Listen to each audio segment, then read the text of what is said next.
इतना सज धज के कहाँ जा रानी? सब तरफ बताइए दिया। Music by Roshan Singh.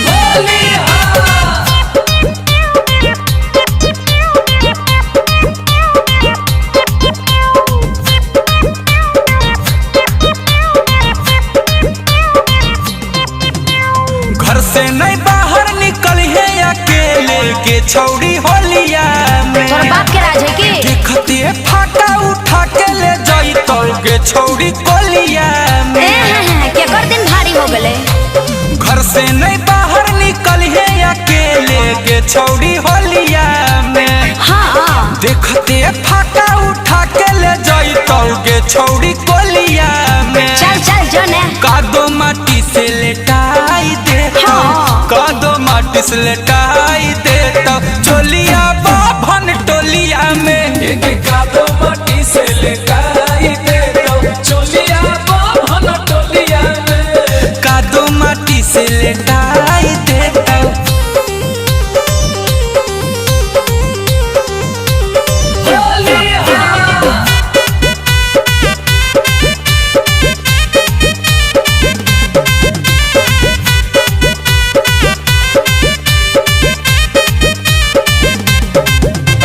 अहिर बाबू साहेब बाभना बसती तीनों है बदनाम सब पता है। केकरो से नहीं डरो है आगे। अच्छा? की होता है अंजाम गे की रे?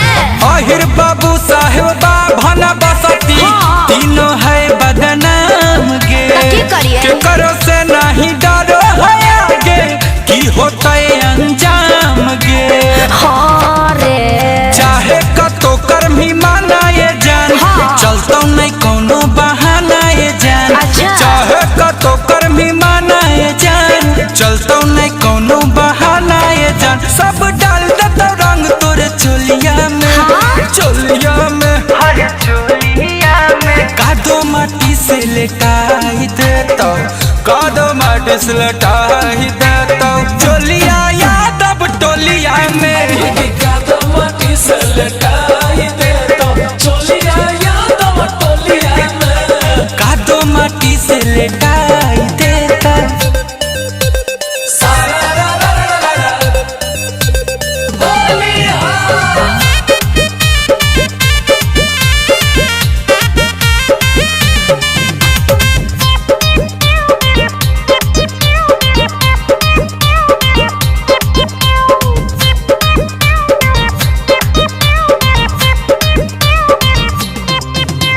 भर फागुन छौड़ा सबके मूड रहो है बन लगे। केतना के समझ के छौड़ी पिचकारी रहो है तान लगे। पिचकारी रहो है तान लगे।